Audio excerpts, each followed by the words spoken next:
शिवाजी पार्कच्या त्या जुन्या शांत गल्लीत सकाळची चाहूल नेहमीसारखीच संथ आणि आश्वासक होती. समुद्रावरून येणारी खारी वारा आणि शेजारच्या मंदिरातून ऐकू येणारा घंटानाद हे सुलोचनाच्या दिवसाचे पहिले साक्षीदार असायचे. दादरच्या त्या 3 मजली जुन्या इमारतीत दुसऱ्या मजल्यावर सुलोचनाचे घर होते. घर कसले, ती एक जिवंत आठवण होती. सागवानी लाकडाचे जुने फर्निचर, बैठकीच्या खोलीत ठेवलेले ते मोठे लंबकाचे घड्याळ ज्याची टिक टिक घरातल्या शांततेला एक लय देत असे, आणि देवघरात अखंड तेवत असलेली समई. सर्व काही कसं अगदी साजेसं, जुन्या वळणाचं आणि तितकंच पवित्र. सुलोचना, वय वर्ष 65. अंगावर एक साधीशी पण सुरकुत्या नसलेली सुती साडी, कपाळावर ठसठशीत कुंकू, हातात काचेच्या हिरव्या बांगड्या आणि चेहऱ्यावर एक अशी स्थितप्रज्ञ शांतता जी फक्त आयुष्यातले अनेक पावसाळे पचवलेल्या माणसाच्या चेहऱ्यावर दिसू शकते. देवघरातील पूजा आटपून तिने दिवाणखान्यात लावलेल्या श्रीकांत देशपांडे यांच्या तसबिरीला ताज्या फुलांचा हार घातला. श्रीकांत, तिचे पती, जे कित्येक वर्षांपूर्वी तिला आणि लहानग्या रोहनला या जगात एकटं सोडून अनंतात विलीन झाले होते. तसबिरीकडे पाहताना सुलोचनाच्या डोळ्यांतून एक सूक्ष्म अश्रूचा थेंब ओघळला. जुन्या आठवणींचा बांध अचानक फुटला होता. श्रीकांत गेल्यानंतरचा तो काळ किती भयानक होता. रोहन तेव्हा जेमतेम 10 वर्षांचा होता. वडिलांचे छत्र हरवलेल्या त्या कोवळ्या जीवाला सुलोचनाने अक्षरशः स्वतःच्या रक्ताचे पाणी करून वाढवले. स्वतःच्या गरजा मारून, जुन्या साड्या नेसून आणि पोटाला चिमटा काढून तिने रोहनचे सर्व लाल पुरवले. त्याला उत्तम शिक्षण दिले. रोहनला इंटिरियर डिझायनिंगची प्रचंड आवड होती. त्याचा हा कल ओळखून तिने त्याला कायम प्रोत्साहन दिले. श्रीकांत यांच्या मृत्यूनंतर इन्शुरन्सची जी 1 कोटी रुपयांची भक्कम रक्कम मिळाली होती, ती सुलोचनाने कधीच स्वतःच्या चैनीसाठी वापरली नाही. तिने ती संपूर्ण रक्कम एका राष्ट्रीयकृत बँकेत फिक्स डिपॉझिट करून ठेवली. आज त्या 1 कोटीच्या FDवर महिन्याला साधारण 50-60 हजार रुपये व्याज येत असे. पण सुलोचनाची राहणी इतकी साधी की ती महिन्याला फक्त 10 ते 15 हजार रुपये स्वतःच्या दैनंदिन खर्चासाठी काढायची. बाकीचे सर्व पैसे ती तसेच खात्यात साठवू द्यायची. माझ्या रोहनला कधीही गरज पडू शकते, या एकाच मातृत्वाच्या भावनेपोटी. वर्षानुवर्षे असे साठलेले व्याज आणि काही सुरक्षित ठेवलेली रक्कम मिळून तिच्या खात्यात एक चांगली बचत तयार झाली होती. त्यामुळे रोहनवर अचानक संकट आले की सुलोचना मूळ FD न मोडता या साठवलेल्या व्याजातून त्याला गुपचूप मदत करत असे. पण रोहन आता तो लहानगा, आईच्या पदरामागे लपणारा मुलगा राहिला नव्हता. तो आता देशपांडे इंटिरियर्सचा मालक होता. त्याचा व्यवसाय वेगाने मोठा झाला होता. दादरची ती मध्यमवर्गीय सावली सोडून त्याने लोअर परेलच्या एका गगनचुंबी आलिशान टॉवरमध्ये स्वतःचे बस्तान बसवले होते. 50व्या मजल्यावरील त्याचा तो प्रशस्त फ्लॅट, इटालियन मार्बलची फरशी, परदेशातून मागवलेले महागडे झुंबर आणि काचेच्या मोठ्या खिडक्यातून दिसणारे संपूर्ण मुंबई शहर, हे सर्व त्याच्या तथाकथित यशाचे आणि पैशांच्या गर्वाचे प्रतीक होते. रोहनची पत्नी शिखा ही या नव्या उच्चभ्रू जगाची अगदी अचूक प्रतिनिधी होती. तिला दादरच्या जुन्या घरात श्वास कोंडल्यासारखे वाटायचे. ब्रँडेड कपडे, महागड्या गाड्या, 5 स्टार हॉटेल्समधल्या किटी पार्टीज आणि परदेशवाऱ्या यातच तिचे जग सामावले होते.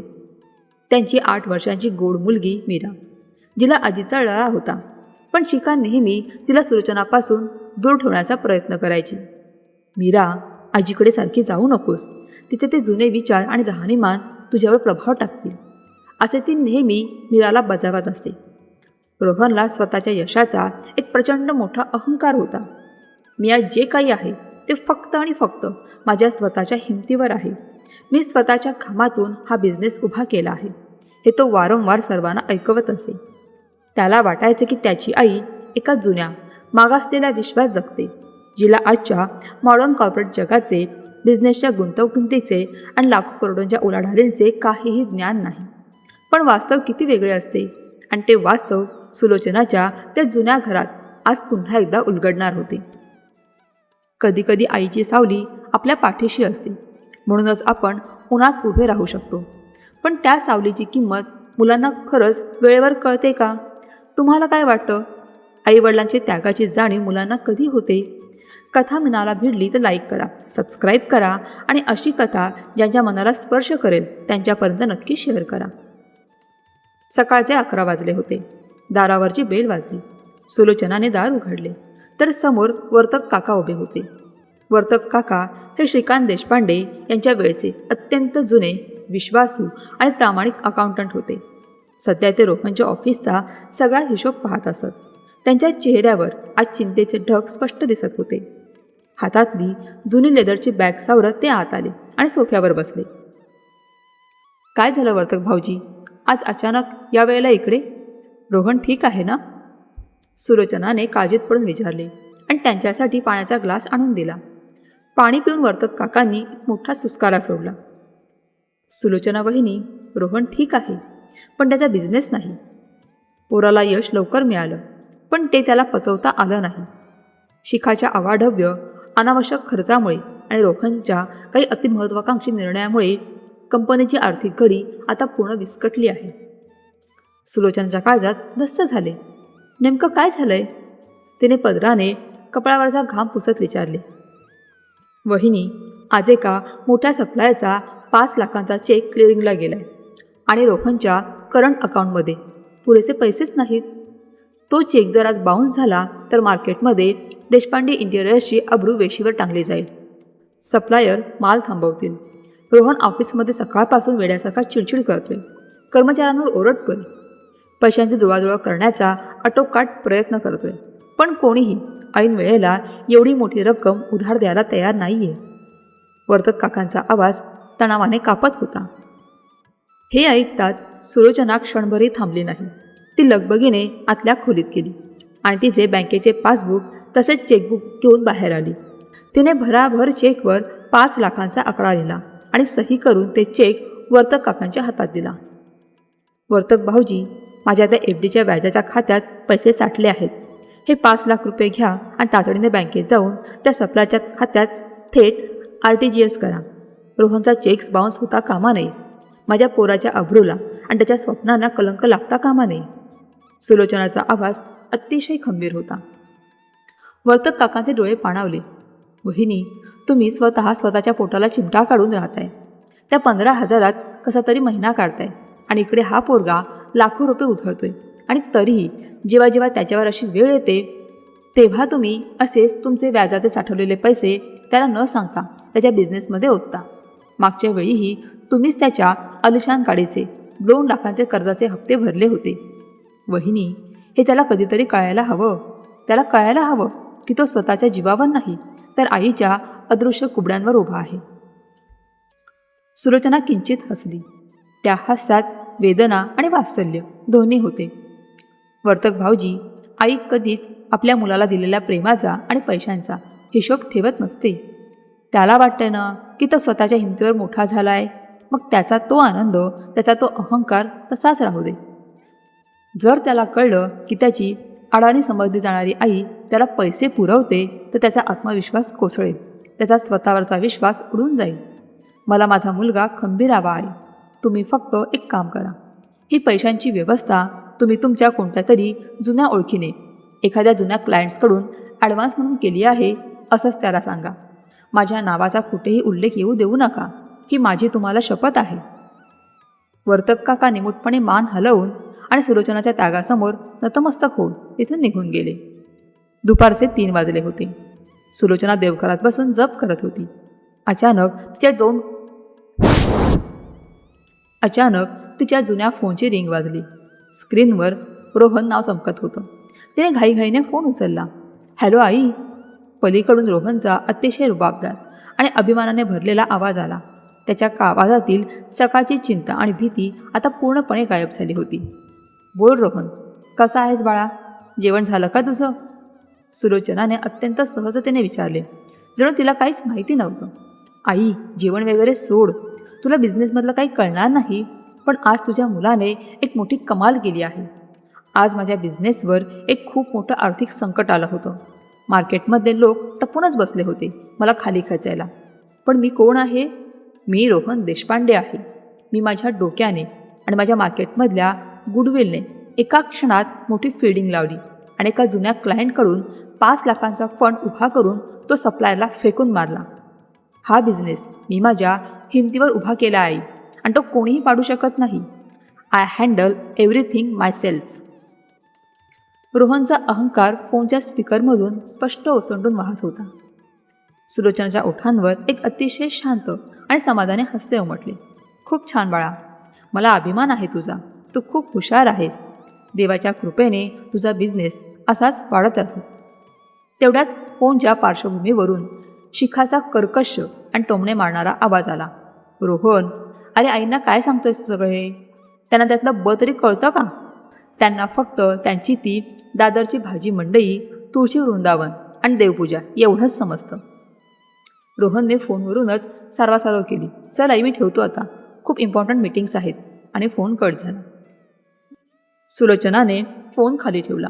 तिची नजर पुन्हा एकदा श्रीकांत यांच्या फोटोकडे गेली. तुमचा मुलगा सुरक्षित आहे, ती पुटपुटली. आजचे संकट टळले होते, पण लोअर परळच्या त्या काचेच्या टॉवरमध्ये शिखाच्या मनात दादरच्या या शांत घराविषयी आणि त्या 1 कोटीच्या FD विषयी कोणता विषारी डाव शिजत होता याची सुलोचनाला अजिबात कल्पना नव्हती. हे एक वादळ शांत झाले होते, पण क्षितिजावर एक महाभयंकर वादळ घोंगावू लागले होते, जे लवकरच सुलोचनाच्या या शांत घराचा उंबरठा ओलांडणार होते. लोअर परळच्या त्या काचेच्या टॉवरमध्ये आज एक वेगळा झगमगाट होता. संध्याकाळची वेळ होती आणि रोहन अत्यंत दिमाखात, चेहऱ्यावर आजच्या यशाचा मोठा गर्व घेऊन घरी परतला होता. हॉलमध्ये प्रवेश करताच त्याने टाईल सैल केला आणि सोफ्यावर अंग झोकून दिले. शिखा त्याच्यासाठी ज्यूस घेऊन आली. रोहनने तिला आज कसे एका जुन्या क्लायंटकडून 5 लाख रुपये उभे केले आणि आपला बिझनेस कसा वाचवला याची भली मोठी आणि अतिशयोक्तपूर्ण कहाणी ऐकवली. शिखा अत्यंत हुशार आणि धूर्त होती. तिने रोहनच्या या खोट्या अहंकाराला अचूक खतपाणी घातले. तू खरंच जिनियस आहेस रोहन. तुझ्यासारखा बिझनेसमॅन अख्ख्या मुंबईत शोधून सापडणार नाही. शिखाने त्याच्या खांद्यावर हात ठेवत अत्यंत गोड आवाजात सुरुवात केली. पण एक सांग, हे सगळं तू आईंना का सांगत होतास? त्यांना यातलं काय समजणार आहे? रोहनने ज्यूसचा घोट घेत म्हटले. अगं सहज, त्यांनाही कळायला हवं ना आपला मुलगा किती मोठा झालाय ते. शिखा हलकेच हसली, पण त्या हसतात कमालीचा तिरस्कार लपलेला होता. ती रोहनच्या बाजूला बसून अत्यंत मृदू आणि काळजीयुक्त आवाजात म्हणाली, रोहन, तू समजून का घेत नाहीस? आई आता खूप जुन्या विचारांच्या झाल्या आहेत. त्यांना हा मॉडर्न जग, हा बिझनेस, या पैशांच्या उलाढाली काहीही समजत नाहीत आणि आता वाढत्या वयामुळे त्यांची समजही कमी होत चालली आहे. तू त्यांना RTGS, क्लिअरिंग, गुडविल हे शब्द सांगतोस, पण त्यांच्यासाठी हे सगळं डोक्यावरून जाणारं पाणी आहे. मला तर कधीकधी खूप काळजी वाटते रे. त्यांची स्मरणशक्ती आता पूर्वीसारखी राहिली नाही. ते त्यांच्याच त्या दादरच्या जुन्या जगात अडकून पडले आहेत. त्यांना आता या व्यावहारिक आणि आर्थिक गोष्टींपासून दूरच ठेवलेलं बरं. उगाच त्यांना ताण कशाला द्यायचा? शिखाने अत्यंत सफाईदारपणे रोहनच्या मनात आईबद्दल ती आता म्हातारी आणि अडाणी झाली आहे हे विष पेरले होते आणि अहंकाराच्या नशेत असलेल्या रोहननेही तिच्या या बोलण्याला मूक संमती दिली होती. 2 दिवसानंतरचा मीराचा त्यांच्या एकुलत्या एका मुलीचा 8वा वाढदिवस होता. शिखाने या वाढदिवसाची पार्टी लोअर परळच्याच एका अत्यंत महागड्या आणि आलिशान 5 स्टार हॉटेलमध्ये आयोजित केली होती. या पार्टीला तिने तिच्या किटी ग्रुपमधल्या सर्व हायफाय आणि अतिश्रीमंत मैत्रिणींना बोलावले होते. इकडे दादरला सुलोचनाने सकाळपासूनच नातीसाठी स्वतःच्या हाताने बेसनचे लाडू बनवले होते. मीराला तिच्या हातचे लाडू खूप आवडायचे. तिने जुन्या कपाटातून स्वतःची एक साधीशी पण अतिशय सुबक अशी चंदेरी काठाची सिल्कची साडी काढली. नातीला देण्यासाठी तिने तिच्या व्याजाच्या पैशातून थोडे थोडे साठवून एक सुंदर सोन्याची अंगठी घेतली होती. संध्याकाळी 6:30च्या सुमारास तिने दादरवरून एक काळी पिवळी टॅक्सी पकडली आणि ती लोअर परळच्या त्या 5 स्टार हॉटेलकडे निघाली. हॉटेलच्या प्रवेशद्वारावर येताच तिथला तो डोळे दिपवणारा लखलखाट, महागड्या गाड्यांची रांग आणि इंग्रजीत बोलणाऱ्या लोकांची गर्दी पाहून सुलोचना क्षणभर बावरलीच. पण नातीला भेटण्याच्या ओढीने ती आत गेली. पार्टी हॉलमध्ये प्रचंड मोठा आवाज होता. सगळीकडे परदेशी फुलांची सजावट, पाश्चात्य संगीत आणि हातात वाईनचे ग्लास घेऊन गप्पा मारणारे लोक दिसत होते. सुलोचना एका कोपऱ्यात जाऊन उभी राहिली. शिखाची नजर तिच्यावर पडली. तिने एक मोठा खोटा हसरा चेहरा तयार केला आणि ती तिच्या मैत्रिणींना घेऊन सुलोचनाकडे आली. सुलोचनाच्या हातात ती लाडूंची स्टीलची डबी आणि कापडी पिशवी होती. अरेच्चा आई, तुम्ही टॅक्सीने आलात? मला एक फोन करायचा ना, मी ड्रायव्हरला गाडी घेऊन पाठवलं असतं. शिखाचा आवाज सगळ्यांना ऐकू जाईल इतका मोठा आणि काळजी दाखवणारा होता. नाही ग शिखा, मला सवय आहे आणि टॅक्सी अगदी वेळेवर मिळाली मला, सुलोचना शांतपणे म्हणाली. शिखाने तिच्या मैत्रिणींकडे वळून अत्यंत उपहासात्मक सुरात ओळख करून दिली. Guys, meet my mother in law, माझ्या सासूबाई. यांना हा आपला मॉडर्न हायफाय क्राऊड आणि हे 5 स्टार कल्चर अजिबात आवडत नाही. शी प्रिफर्स हर सिम्पल दादर लाईफस्टाईल. त्या खूप जुन्या विचारांच्या आहेत. मला तर कधी कधी वाटतं त्या अजूनही 1980च्या दशकातच जगत आहेत. मैत्रिणींनी एकमेकांकडे बघून कुस्तीतपणे स्मित हास्य केले. Oh, that's so cute and so typical, एक मैत्रीण हसत म्हणाली. सुलोचनाला तो टोमणा बरोबर समजला, पण लेकाच्या घरात तमाशा नको म्हणून तिने तो अपमान मुकाट्याने घेऊन टाकला. तेवढ्यात लांबून मीराची नजर आजीवर पडली. फ्रॉकमध्ये असलेली मीरा धावतच सुलोचनाकडे आली. आजी म्हणत तिने सुलोचनाला घट्ट मिठी मारली. सुलोचनाचा जीव अक्षरशः भांड्यात पडला. तिने मायेने मीराच्या पाठीवरून हात फिरवला. माझी सोन्यासारखी बाहुली, वाढदिवसाच्या खूप खूप शुभेच्छा बाळा. हे बघ, आजीने तुझ्यासाठी तुझ्या आवडीचे लाडू. सुलोचनाचे वाक्य पूर्ण होण्याआधीच शिखा तिथे आली आणि तिने मीराचा हात धरून तिला अत्यंत रागाने पण दात ओठ खात आपल्याकडे ओढले. Meera, what is this? तुझा ड्रेस खराब होईल आणि आजीला असा त्रास देऊ नकोस. आजी आता म्हातारी झाली, ती लांबून प्रवास करून थकून आली. चल जा तिकडे, तुझे फ्रेंड्स तुझी वाट बघतायत. Go and play with them. Meera हिरखुमलेल्या चेहऱ्याने तिथून निघून गेली. सुलोचनाचे हात हवेतच अर्ध्यावर थांबले होते. तिचे काळीज तिळतिळ तुटले. म्हातारी आणि थकलेली असण्याचे खोटे कारण देऊन शिखाने अत्यंत निर्दयीपणे नातीला आजीपासून दूर ओढले होते. सुलोचनाच्या डोळ्यात पाणी तरळले, पण तिने कसे बसे ते लपवले. या चकचकीत आणि खोट्या दुनियेत तिला स्वतःची जागा आता स्पष्टपणे दिसू लागली होती. पार्टी सुरू होती. सुलोचना या गोंधळापासून दूर थोडी शांतता मिळावी म्हणून हॉलच्या बाहेर असलेल्या एका अंधाऱ्या बाल्कनीकडे गेली. बाल्कनीच्या दारापाशी पोहोचताच तिला आतून कुजबुजण्याचे आवाज ऐकू आले. तिथे शिखा आणि तिची आई नीलम उभ्या राहून अत्यंत गंभीरपणे काहीतरी चर्चा करत होत्या. सुलोचना तिथेच थांबली. नीलमचा आवाज बारीक पण स्पष्ट होता. शिखा, अगं हे असंच किती दिवस चालणार?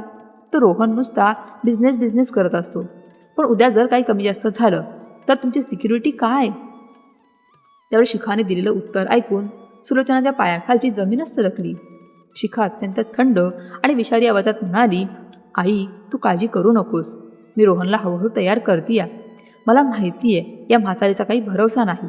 श्रीकांत काकांनी मरताना तिच्या नावावर जी 1 कोटी रुपयांची FD करून ठेवली आहे आणि ते दादरचं एवढं मोठं घर, हे सगळं लवकरात लवकर आपल्याला रोहनच्या नावावर करून घ्यायचं आहे. पण ती सहजासहजी देईल का? नीलमने शंका विचारली. शिखा कुस्तीतपणे हसली. देईल कशी नाही? म्हातारीला तसंही आता कुठे काही समजतंय. मी आधीच रोहनच्या डोक्यात भरवलंय की वयोमानामुळे आता आईंची स्मरणशक्ती आणि विचार करण्याची कुवत कमी झाली आहे. आपण हळूच एखादं पॉवर ऑफ अटर्नीचं डॉक्युमेंट तयार करू आणि तुमच्या काळजीपोटी आम्ही हे व्यवहार बघतो असं सांगून गोड बोलून त्या कागदांवर तिच्या सह्या घेऊ. ती 1 कोटीची FD आणि घर एकदा का आपल्या नावावर आलं की मग या म्हातारीची काहीच गरज उरणार नाही आपल्याला. बाहेर उभी असलेली सुलोचना हे शब्द ऐकून अक्षरशः गोठून गेली. शिखाच्या बोलण्यातील तो गोडवा आणि त्यामागील हा इतका भयंकर, विषारी आणि नीच हेतू. ज्या मुलाला तिने पोटाला चिमटा काढून वाढवले, तो मुलगा या कारस्थानात मूकसंमती देत होता. ज्या पैशांवर आज ती स्वतःचा उदरनिर्वाह करत होती आणि त्याच पैशातून ती रोहनचा बुडणारा बिझनेस सावरत होती, त्याच पैशांवर आणि तिच्या राहत्या घरावर या मायलेकी डल्ला मारण्याचा प्लॅन करत होत्या. सुलोचनाच्या काळजात एक प्रचंड मोठी कळ उठली. तिला श्वास घेणे कठीण होऊ लागले. तिच्या साध्यामुळ्या अस्तित्वाला आज एक अत्यंत क्रूर वास्तवाचा चटका बसला होता. दादरच्या घरातील ती शांतता आज कायमची हरवली होती आणि लोअर परेलच्या या चकचकीत भिंतीमागे एक महाभयंकर वादळ सुलोचनाला उद्ध्वस्त करण्यासाठी टपून बसले होते. अश्रू ढाळत स्वतःच्याच नशिबाला दोष देत ती त्या बाल्कनीच्या दारावरून हळूच मागे वळली. तिला आता कोणत्याही परिस्थितीत स्वतःला सावरणे गरजेचे होते, पण कसे? हा प्रश्न तिच्या डोक्यात काहूर माजवत होता. हॉटेलच्या त्या गुदमरून टाकणाऱ्या खोट्या आणि चकचकीत वातावरणातून बाहेर पडून सुलोचना कधी दादरच्या घरी पोहोचली तिचे तिला समजले नाही. टॅक्सीतून उतरताना तिचे पाय जड झाले होते. जिना चढताना दररोज न जाणवणारा थकवा आज तिच्या अणुरेणूत भिनला होता. घरात पाऊल टाकताच तिने दार लावून घेतले आणि हातातील लाडूंची पिशवी तशीच सोफ्यावर टाकली. आजपर्यंत या घरात तिने कधीच एकटेपणा अनुभवला नव्हता, पण आज पहिल्यांदाच या भिंती तिला खायला उठल्यासारख्या वाटत होत्या. ती जड पावलाने देवघरापाशी आली. श्रीकांत यांच्या तसबिरीसमोर उभी राहिली आणि आजवर अत्यंत निग्रहाने अडवून ठेवलेल्या तिच्या अश्रूंचा बांध अचानक कोसळला. अहो, ऐकलत का तुम्ही? आपला रोहन, आपला तो लहानगा रोहन इतका कसा आंधळा झाला हो? ज्या मुलासाठी मी माझं तारुण्य, माझ्या गरजा, माझं सर्वस्व पणाला लावलं, तो आज त्याच्या बायकोच्या तालावर नाचतोय. आणि ती शिखा माझ्याच घरातून मला बेदखल करून तुम्ही माझ्यासाठी ठेवलेले ते शेवटचे पुंजीचे पैसे हडपपणाचा डाव रचतीये. आणि माझा पुढचा गोळा तिथे मुखाट्याने हे सगळं होऊ देतोय. काय कमी पडलं माझ्या संस्कारात? सुलोचना हुंदके देऊन रडत होती. रात्रीचा अंधार जसजसा गडद होत होता तसतशी सुलोचनाच्या मनातील वेदना आधीच खोलवर रुतत होती. कालपर्यंत फक्त सुनेचा तिरस्कार जाणवत होता, पण आज त्या तिरस्कारामागे दडलेला एक भयंकर कट तिच्यासमोर उघडा पडला होता. रात्रभर तिच्या डोळ्याला डोळा लागला नाही. दुसरीकडे दुसऱ्या दिवशी सकाळी लोअर परळमध्ये देशपांडे इंटिरियर्सच्या ऑफिसमध्ये एक वेगळीच धांदल उडाली होती. रोहनचा बिझनेस बाहेरून पाहणाऱ्यांसाठी एखाद्या राजवाड्यासारखा होता. चकचकीत काचेची केबिन्स, महागडे फर्निचर, टाय घातलेला स्टाफ आणि स्वतः रोहनचा तुला. पण आतून हा डोलारा पूर्णपणे पोखरला गेला होता. बिझनेसमध्ये पैसा येत होता, पण त्याहून कितीतरी पटीने तो बाहेर जात होता. शिखाचे दर महिन्याचे युरोप दुबईचे प्लॅन्स, डिझायनर कपड्यांचे लाखो रुपयांचे क्रेडिट कार्डचे बिल, मीराच्या महागड्या छंद क्लासेसची फी आणि या सर्वांवर कडी म्हणजे लोअर परेलच्या या आलिशान आणि 2 महागड्या गाड्यांचा दर महिन्याला जाणारा भरमसाठ EMI. रोहनच्या डोक्यावर कर्जाचा डोंगर वाढत चालला होता, पण स्टेटस टिकवण्याच्या नादात तो वास्तवाकडे पूर्णपणे डोळे झाक करत होता. वर्तक काका, जे कंपनीचे जुने आणि अत्यंत अनुभवी अकाउंटंट होते, ते सकाळपासून केबिन बाहेर तणावात चक्रा मारत होते. शेवटी न राहून त्याने रोहनच्या केबिनचे दार उघडले. रोहन, एक खूप मोठा प्रॉब्लेम झालाय. वर्तक काकांचा आवाज काळजीत बुडालेला होता. अंधेरीच्या मोठ्या साईटसाठी जो मार्बल आणि प्लायवूडचा ट्रक येणार होता, तो शहा सप्लायर्सनी मध्येच थांबवलाय. त्यांचा जुना 1 लाख रुपयांचा पेमेंट अजून क्लिअर झालेला नाही. त्यांनी स्पष्ट सांगितले, जोपर्यंत मागचे पैसे मिळत नाहीत तोपर्यंत 1 इंचाचाही माल साईटवर उतरणार नाही. आज जर माल पोहोचला नाही तर काम थांबेल आणि तो बिल्डर आपला कॉन्ट्रॅक्ट रद्द करेल. हे ऐकताच रोहन संतापाने लालबुंद झाला. काय समजतो काय तो शहा स्वतःला? मी रोहन देशपांडे आहे. मार्केटमध्ये माझं नाव आहे. 1 लाखासाठी तो माझा माल थांबवतो? त्याला सांगा चेक येईल 2 दिवसात. रोहन, मी सकाळीच बोललोय, ते ऐकायला तयार नाहीत आणि आपल्या करंट अकाउंटमध्ये सध्या फक्त 22,000 रुपये शिल्लक आहेत. मार्केटमधून आत्ताच्या आत्ता 1 लाख रुपये कोणीही उभे करून देणार नाही. वर्तक काकांनी वास्तवाची जाणीव करून दिली. रोहनने रागाने हातातील पेन टेबलावर भिरकावला आणि डोक्याला हात लावून तो खुर्चीत कोसळल्यासारखा टेकला. अहंकार आणि वास्तव यांची ही रोजचीच लढाई होती. रोहनची ती केबिलवाणी अवस्था पाहून वर्तक काकांना राहवले नाही. ते गुपचूप केबिनच्या बाहेर आले आणि त्यांनी जड अंतःकरणाने सुलोचनाला फोन लावला. काल रात्री वाढदिवसाच्या पार्टीत सुलोचना वहिनींचा जो घोर अपमान झाला होता, तो वर्तक काकांना एका स्टाफ मेंबरकडून समजला होता. त्यामुळे आज पुन्हा त्यांच्याकडे पैशांसाठी हात पसरताना त्यांना कमालीचा संकोच वाटत होता. हॅलो वहिनी, मी वर्तक बोलतोय. मला माफ करा. कालचा तो प्रकार मला समजला. शिखाने अत्यंत चुकीची वागणूक दिली तुम्हाला. पण आज पुन्हा एकदा रोहन. वर्तक काकांचे शब्द अडखळत होते. त्यांनी घडलेला प्रसंग सुलोचनाला सांगितला. फोनवरून पलीकडून काही क्षण पूर्ण शांतता होती. सुलोचनाच्या डोळ्यांसमोर शिखाचे ते बाल्कनीतले विषारी शब्द पुन्हा एकदा घुमले. ती 1 कोटीची FD आणि घर एकदा आपल्या नावावर आलं की मग या म्हातारीची काहीच गरज उरणार नाही आपल्याला. तिला वाटले की ठणकावून सांगावे वर्तक भाऊजींना की बुडू दे त्याचा बिझनेस. ज्या मुलाला आईच्या डोळ्यातले पाणी दिसत नाही, त्याला आता कशाचीच मदत नाही. पण एका आईचे हृदय हे जगातील सर्वात मोठे गूढ असते. स्वतःचा झालेला तो भयंकर अपमान, तो कट, ते दुःख, या सगळ्यावर एका क्षणात तिची ममता भारी पडली. माझ्या मुलाच्या कष्टाची आणि स्वप्नांची अशी अचानक राखरांगोळी होऊ नये, मार्केटमध्ये माझ्या पोराची मान खाली जायला नको, या एकाच विचाराने सुलोचनाच्या मनातली रागाची जागा घेतली. वर्तक भाऊजी. सुलोचनाचा आवाज अतिशय शांत पण थकलेला होता. मी आत्ताच बँकेत जाते. माझ्या एफडीच्या व्याजातून 1,00,000 रुपये मी शहा सप्लायर्सच्या खात्यात थेट ट्रान्स्फर करायला सांगते. तुम्ही रोहनला काहीही सांगू नका. माझा अपमान मी सहन करेन, पण माझ्या पोराचं नुकसान मी उघड्या डोळ्याने पाहू शकत नाही. काही तासातच शहा सप्लायर्सच्या खात्यात 1,00,000 रुपये जमा झाले आणि थांबलेला ट्रक साईटवर पोहोचला. सुलोचनाने पुन्हा एकदा स्वतःचे पंख दुमडून स्वतःच्या अस्तित्वाला ओरखडे लावून आपल्या मुलाचे आभाळ सावरले होते. संध्याकाळी घरी पोहोचल्यावर रोहनचा रुबाब नेहमीसारखाच होता. डायनिंग टेबलवर बसून तो शिखाला अत्यंत गर्वाने सांगत होता, बघितलं शिखा, आज केवढं मोठं क्रायसिस आलं होतं. शहाने माल थांबवला होता, पण मी रोहन देशपांडे आहे. मी एक फोन फिरवला आणि माझ्या गुडविलवर, माझ्या नुसत्या शब्दावर मार्केटमधून 1,00,000 रुपये उभे राहिले आणि माल साईटवर पोहोचला. लोक माझ्या नावाला घाबरतात मार्केटमध्ये. रोहनचा आंधळेपणा आणि अहंकार गगनाला भिडला होता. शिखाने त्याला पाणी देत अत्यंत कौतुकाने त्याच्या खांद्यावर हात ठेवला. आय नो डार्लिंग, तू खूप मोठा आणि हुशार बिझनेसमॅन आहेस. तुझ्या या गुडविलमुळेच तर हा बिझनेस एवढा मोठा झालाय.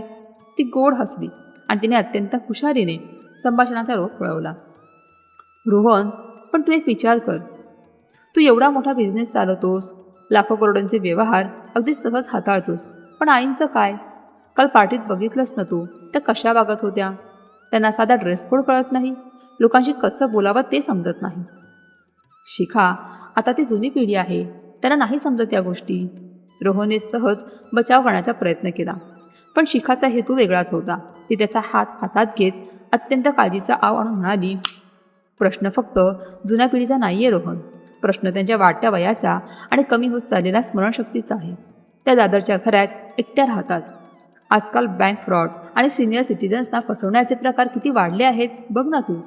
उद्या जर कोणी त्यांना गोड बोलून फसवून कुठल्या कागदांवर सह्या घेतल्या तर त्यांचे ते घर आणि बँकेतले ते पैसे त्यांना ते एकटीला नाही मॅनेज करता येणार आता. रोहनने किंचित विचार करत मान हलवली. शिखाचे शब्द त्याच्या अहंकारी पण स्वार्थी मनावर अचूक वार करत होते. आपण त्यांचा एकुलता एक आधार आहोत ना रोहन. हे आपलं कर्तव्य आहे की आपण त्यांची आर्थिक जबाबदारी आपल्या अंगावर घ्यावी. त्यांच्या नावावर जे काही आहे ते आपण आपल्या अधिकारात घेतलं तर त्यांना उतारवयात किती रिलॅक्स वाटेल. तू त्यांना समजव, नाहीतर मी एखाद्या वकिलाशी बोलते. त्यांच्या भल्यासाठीच सांगते मी हे सगळं. हो, तुझं म्हणणं बरोबर आहे शिखा. आई आता या सगळ्या व्यावहारिक गोष्टींसाठी मानसिकदृष्ट्या खूप कमकुवत झाली आहे. आपण लवकरच यावर काहीतरी निर्णय घेऊ. रोहनने अत्यंत सहजपणे आईला कमकुवत ठरवणाऱ्या शिखाच्या ते विषारी मुद्द्यावर शिक्कामोर्तब केले. इकडे दादरच्या घरात सुलोचना मात्र एका हातात श्रीकांत यांचा फोटो आणि दुसऱ्या हातात बँकेचे पासबुक धरून शून्यात पाहत बसली होती. ज्या मुलासाठी ती तिचे रक्त आठवत होती तोच मुलगा आता तिच्याच रक्ताचा घोट घेण्याच्या तयारीत होता. शिखाच्या कटकारस्थानाचे बीज आता रोहनच्या मनात पूर्णपणे रुजले होते आणि लवकरच ते विषारी झाड बनून सुलोचनाच्या अंगणात थैमान घालणार होते. दादरचा तो परिसर आता दिवाळीच्या स्वागतासाठी पूर्णपणे सजला होता. रस्त्यांवर कंदिलांची आणि दिव्यांची आरास लागली होती. शिवाजी पार्कच्या त्या शांत गल्लीतही आता एक वेगळीच लगबग जाणवत होती. हवेत एक छानसा गारवा आला होता आणि घराघरातून बेसनाचे लाडू, चिवडा आणि करंज्या तळल्याचा खमंग वास दरवळत होता. सुलोचनाच्या घरातही दिवाळीची तयारी सुरू होती. स्वयंपाकघरात गॅसवर कढईत करंज्या तळल्या जात होत्या. तुपाचा आणि वेलचीचा सुवास घरभर पसरला होता. पण दरवर्षी दिवाळीत सुलोचनाच्या चेहऱ्यावर जो एक निखळ आनंद असायचा तो आज पूर्णपणे गायब होता. तिच्या डोळ्यात एक अनामिक भीती आणि मनावर एक भयंकर संकटाचे सावट होते. लोअर परेलच्या त्या हॉटेलच्या बाल्कनीत तिने जे काही ऐकले होते ते विसरणं तिला शक्य नव्हते. ती 1,00,00,000ची एफडी आणि दादरचं घर आपल्या नावावर करायचं. शिखाचे ते विषारी शब्द रात्रंदिवस तिच्या डोक्यात घणघणत होते. आणि रोहन, आपला पोटचा गोळाही या कटात सामील आहे ही जाणीव तिच्या मातृत्वाला आतून पोखरत होती. सुलोचनाने झारा बाजूला ठेवला आणि पदराने कपाळावरचा घाम पुसला.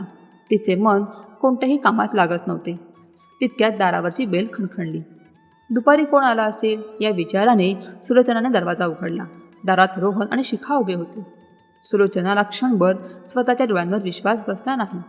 सणासुदीला येऊन आईला भेटण्याची किंवा तिला मदत करण्याची शिखाची कधीच रीत नव्हती. मग आज अचानक हे दोघे कसे? सुलोचनाच्या मनात शंकेची पाल चुकचुकली, पण तिने चेहऱ्यावर हसू आणत त्यांना आत घेतले. अरे या ना, आज अचानक इकडे?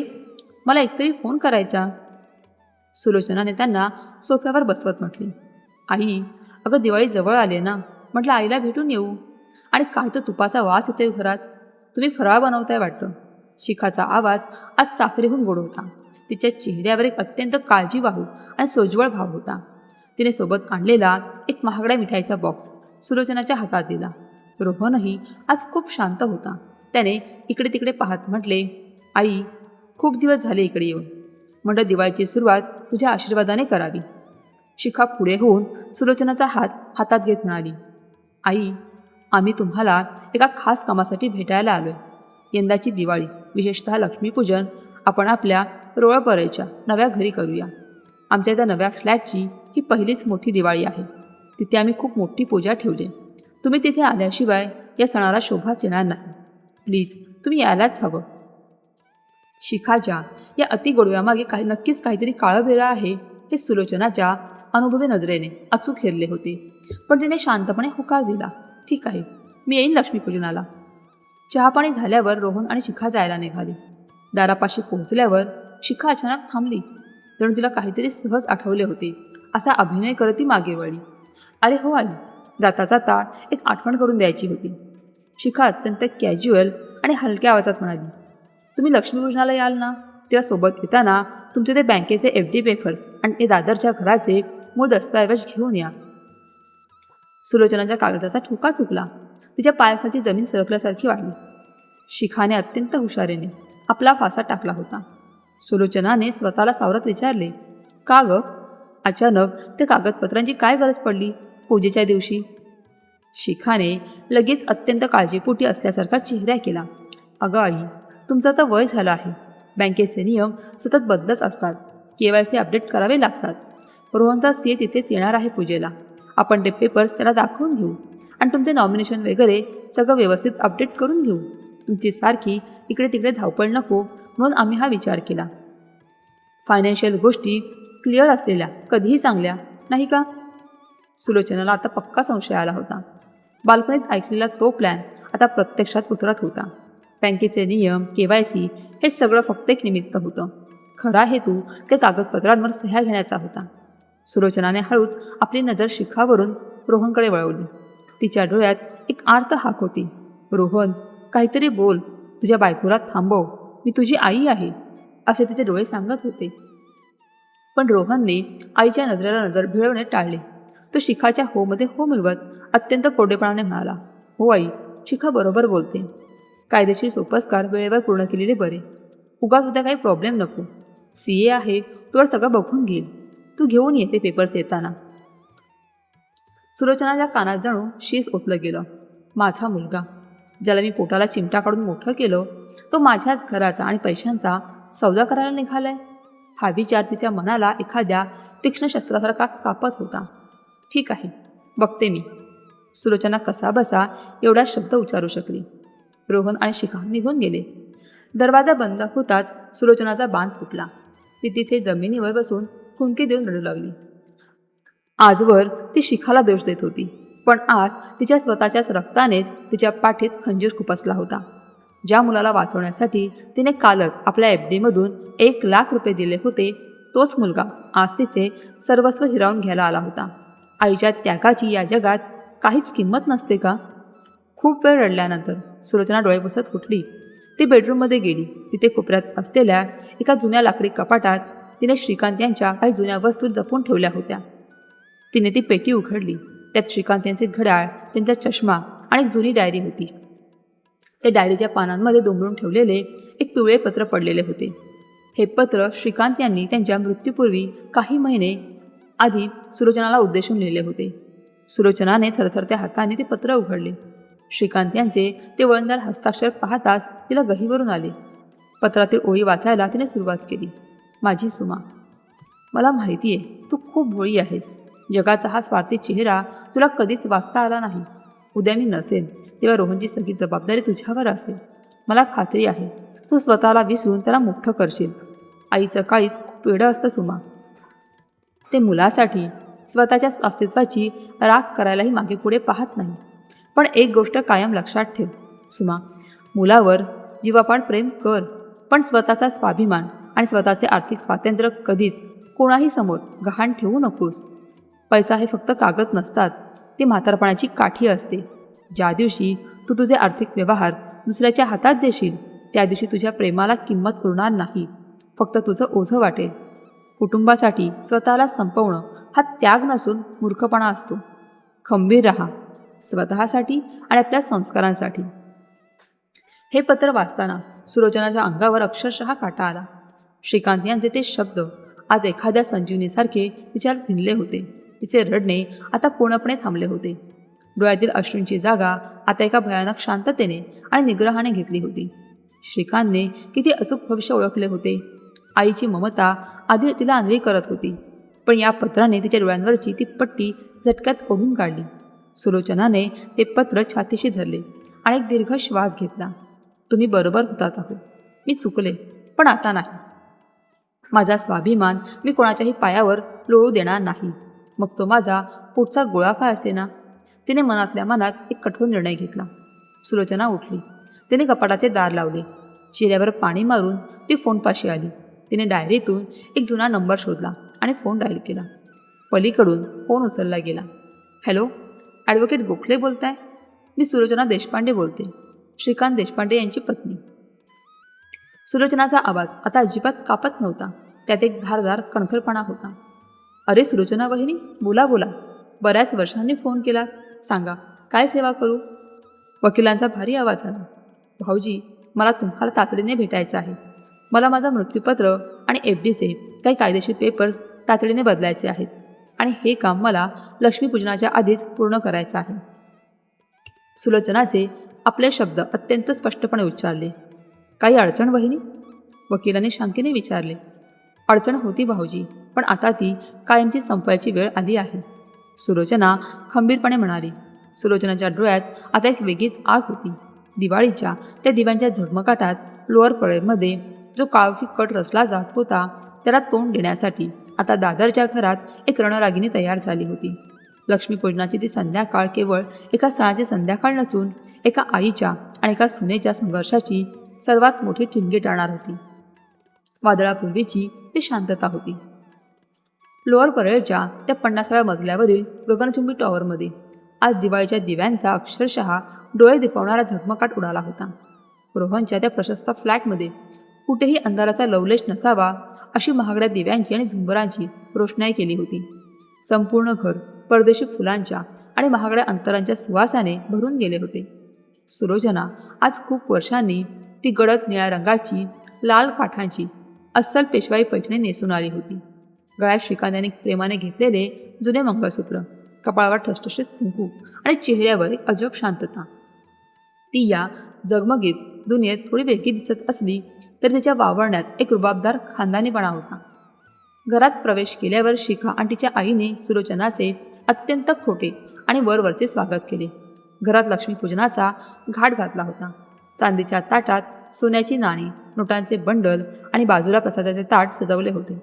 सुलोचनाने मनातली सगळे विचार बाजूला सारून अत्यंत श्रद्धेने पूजा केली. पण पूजा चालू असतानाही तिला जाणवत होते की शिखा आणि नीलमचे लक्ष पूजेवर नसून कसल्या तरी वेगळ्याच घाईत आहेत. पूजा संपली.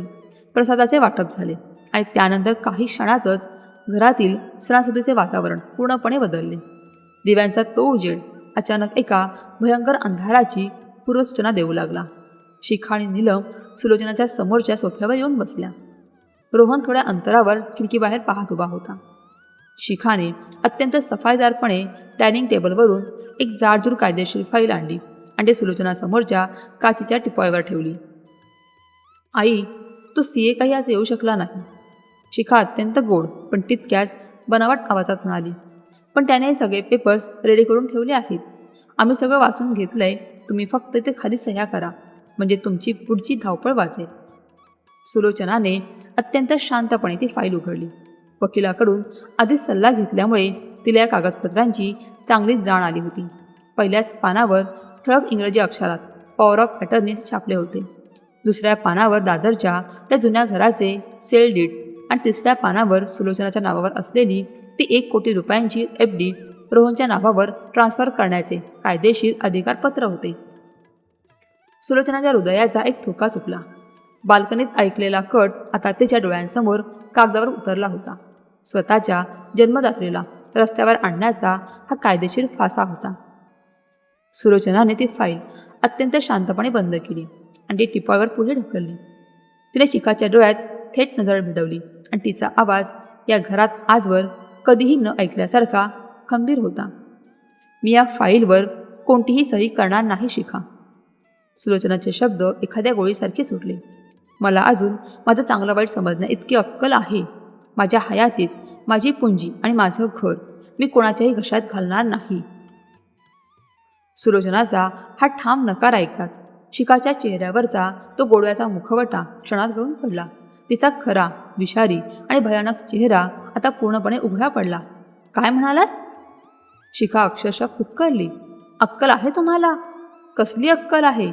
तुम्हाला काय कळतं आजच्या जगातलं आणि बिझनेसमधलं? अहो, दादरच्या त्या कुबट घरात राहून तुमची बुद्धी गंजली आहे. आज रोहन एवढा मोठा बिझनेस चालवतोय, त्याला कॅपिटलची गरज आहे आणि तुम्ही त्या म्हाताऱ्या पैशांवर सापासारख्या बसून आहात. तुम्ही स्वतःचा फायदा बघताय की स्वतःच्या मुलाचा? नीलमनेही यात उडी घेतली. सुमाताई, तुम्ही खूप अडण्यासारखं वागताय. एवढी संपत्ती कवटाळून वर घेऊन जाणार आहात का? मुलीच्या घरात लक्ष्मीपूजनाच्या दिवशी असा तमाशा करून तुम्ही स्वतःचंच घर मोडताय. घर मोडणारी सासू म्हणून नाव होईल तुमचं. घर मोडणारी हे शब्द ऐकून सुलोचनाच्या तळपायची आग मस्तकात गेली. पण तिने शिखा किंवा नीलमला उत्तर दिले नाही. तिने आपली आर्जवी नजर खिडकीपाशी उभ्या असलेल्या रोहनकडे वळवली. ज्या मुलासाठी तिने स्वतःचे रक्त आटवले होते, स्वतःचे तारुण्य जाळले होते, त्या मुलाने आता पुढे येऊन या दोघींना गप्प करावे ही एकच भोळी आशा तिच्या मातृत्वात होती. रोहन. सुलोचनाचा आवाज किंचित कापत होता, पण त्यात एक आर्त हाक होती. तू काहीच बोलणार नाहीस बाळा? तुझी बायको आणि तुझी सासू तुझ्या आईचा असा अपमान करताय आणि तू गप्प उभा आहेस? अरे, या संपत्तीसाठी तुम्ही मला वेड्यात काढायला निघालात? काय कमी केलं होतं मी तुझ्यासाठी? रोहनने खिडकीबाईची नजर वळवली आणि तो सुलोचनाकडे बघून रागाने फणफणत पुढे आला. पण तो आईच्या रक्षणासाठी नाही, तर तिच्यावरच वार करण्यासाठी पुढे आला होता. त्याच्या डोळ्यात आईबद्दलची माया पूर्णपणे आटली होती आणि तिथे फक्त पैशांची हाव आणि खोटा अहंकार उरला होता. आई, तू नेहमी अशीच आडमोठी वागतेस. रोहन अक्षरशः ओरडला. नेहमी स्वतःचा इगो, स्वतःचा स्वाभिमान पुढे करतेस. आमचा विचारच करत नाहीस तू. अगं, मी एवढा मोठा बिझनेसमॅन आहे. माझा मार्केटमध्ये एवढा पसारा आहे. मला पैशांची गरज असते आणि तू ती जुनाट FD आणि दादरचं त्या अडगळीचं घर धरून बसली आहेस. शिखा, काय चुकीचं बोलतेय? तुला काही कळत नाही व्यवहारातलं. गुपचूप त्या कागदांवर सह्या कर आणि मोकळी हो. उगाच हा भावनिक तमाशा करू नकोस. रोहनचे हे शब्द सुलोचनाच्या काळजात गरम सळेसारखे घुसले. ज्या बिझनेसच्या जोरावर हा माझ्याशी असा बोलतोय, तो बिझनेस माझ्याच व्याजाच्या पैशांवर जगतोय हे या मूर्खाला कसं सांगू? सुलोचनाच्या मनात विचार आला, पण तिने स्वतःला सावरले आणि ती रोहनला त्याच्या जबाबदारीची आठवण करून देत म्हणाली, रोहन, मी तुझी आई आहे, नोकर नाही की तू माझ्यावर असा ओरडशील. तुझे बाबा गेल्यानंतर मी तुला पोटाला चिमटा काढून वाढवलं. ही संपत्ती माझी म्हातारपणाची काठी आहे. तू स्वतःच्या पायावर उभा आहेस ना, मग माझ्या पैशांवर आणि घरावर डोळा का ठेवतोस? एक आई म्हणून मी माझं कर्तव्य पार पाडलं, पण एक मुलगा म्हणून तुझी काही जबाबदारी नाही का माझ्याबद्दल? सुलोचनाने विचारलेला हा थेट प्रश्न रोहनच्या अहंकारावरचा सर्वात मोठा घाव होता. त्याच्या रागाचा आणि संतापाचा बांध आता पूर्णपणे फुटला. त्याने सुलोचनाकडे अत्यंत तिरस्काराने आणि क्रूरपणे पाहिले. त्याचे डोळे लाल झाले होते. त्याने असा एक शब्द उच्चारला ज्याने सुलोचनाचे आयुष्य क्षणार्धात उद्ध्वस्त केले. कसली जबाबदारी? रोहनचे शब्द संपूर्ण हॉलमध्ये एखाद्या चापकासारखे कडाडले. तू आता आमच्या कुटुंबाचा भाग नाहीस. तू आता फक्त एक ओझं झाली आहेस. तुला जर या घरात आमच्या आयुष्यात राहायचं असेल तर त्या कागदांवर मुकाट्याने सह्या कर, नाहीतर आत्ताच्या आता इथून चालती हो. संपूर्ण खोलीत एक भयंकर गोठवून टाकणारी शांतता पसरली. जणू काळानेही काही क्षणांसाठी आपला श्वास रोखून धरला. खिडकीबाहेर फुटणाऱ्या दिवाळीच्या फटाक्यांचा आवाजही या शांततेसमोर फिका पडला होता. लक्ष्मीपूजनासाठी लावलेला समयची वाट अचानक फडफडली. साक्षात लक्ष्मीच्या साक्षीने आज एका आईचे, एका जन्मदात्रीचे अस्तित्व लाथाडले गेले होते. एका कोपऱ्यात उभी असलेली 8 वर्षांची मीरा हे सगळं पाहून प्रचंड घाबरली होती. आजी अशी हाक मारत ती जोरात रडायला लागली. शिखाने लगेच मीराचा हात धरून तिला रागाने आतल्या खोलीत ढकलले आणि दार लावून घेतले. सुलोचना तिथेच उभी होती. तिच्या अंगावर अक्षरशः काटा आला होता. रोहनचे ते भयंकर शब्द, तू आता कुटुंबाचा भाग नाहीस, तिच्या कानात पुन्हा पुन्हा घुमत होते. पण आश्चर्याची गोष्ट म्हणजे सुलोचनाच्या डोळ्यातून आता एकही अश्रू उघळला नाही. रडण्यासाठी, विनवण्या करण्यासाठी तिच्या मनात शिल्लक राहिलेली शेवटची भावनाही आता मरण पावली होती. श्रीकांतच्या पत्रातील तो निग्रह आणि तिच्या रक्तात भिनला होता. तिने एकही शब्द उच्चारला नाही, कोणत्याही प्रकारचा आक्रोश केला नाही की कोणालाही शाप दिला नाही. तिचे ते मौन त्या खोलीतील कोणत्याही शिवीगाळ किंवा कोलाहलापेक्षाही भयंकर आणि जीवघेणे होते. सुलोचनाने अत्यंत ताठ मानेने समोर पाहिले. तिने ती पॉवर ऑफ अटर्नीची फाईल त्याच काचेच्या टिपाईवर तशीच बेवारस सोडून दिली. तिने आपला पैठणीचा पदर खांद्यावर नीट सावरला. एकदा, फक्त एकदा तिने रोहनकडे पाहिले. पण आता त्या दृष्टीत एका आईची माया नव्हती, एका जन्मदात्रीची तडफड नव्हती, तर एका अनोळखी, स्वार्थी आणि कृतज्ञ माणसाकडे पाहताना जी शून्यता असते ती शून्यता तिच्या डोळ्यात होती. सुलोचना वळली. तिने लोअर परळचा त्या नरकाचा दरवाजा उघडला आणि अत्यंत खंबीर पावलाने ती बाहेर पडली. मागे दरवाजा बंद होण्याचा जो ठप असा आवाज आला तो केवळ एका घराचा दरवाजा बंद होण्याचा नव्हता, तर एका आईने आपल्या कृतज्ञ मुलासाठी कायमचे बंद केलेले ते तिच्या हृदयाचे तार होते. दिवाळीच्या त्या काळ्याकुट्ट रात्रीत आता एक नवी सुलोचना जन्म घेत होती. लोअर परळच्या त्या नरकाचा उंबरठा ओलांडून सुलोचना टॅक्सीने दादरला परतली. नेहमीसारखे आज तिचे पाय जड नव्हते, तर तिच्या प्रत्येक पावलात एक वेगळाच ठामपणा आणि निश्चय होता. मुंबईची दिवाळीची रात्र. सगळीकडे फटाक्यांचा कांठळा बसवणारा आवाज होता.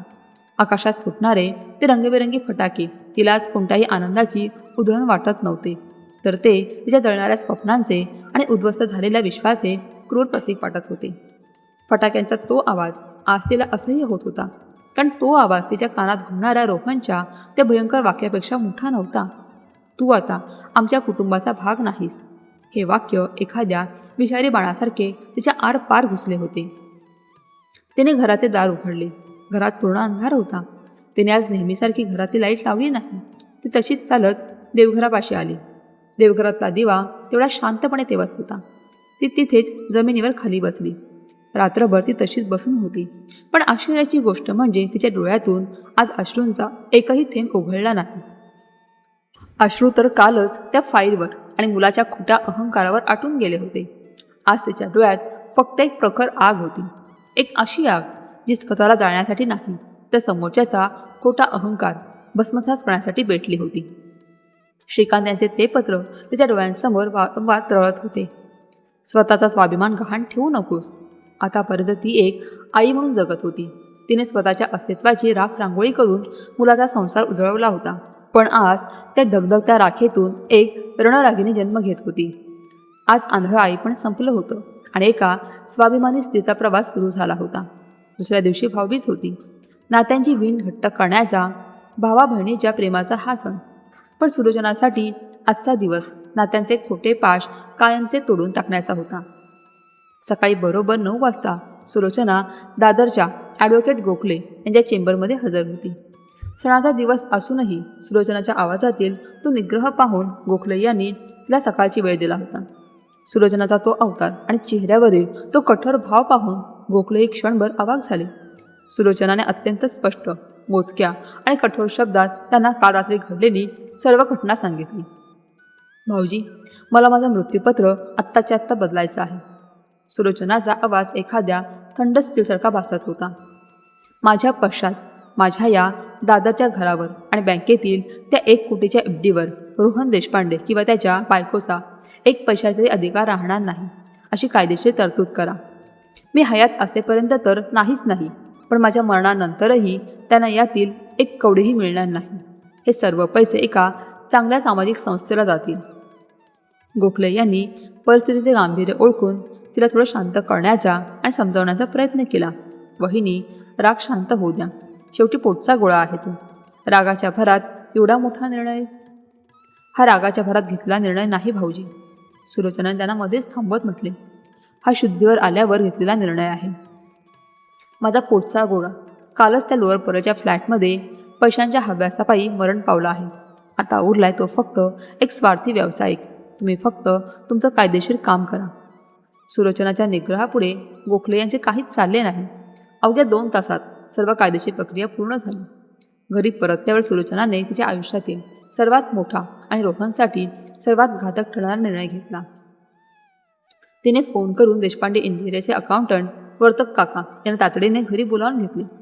वर्तक काका घरात आले तेव्हा त्यांना सुलोचनाच्या चेहऱ्यावरील तो अभूतपूर्व कठोरपणा लगेच जाणवला.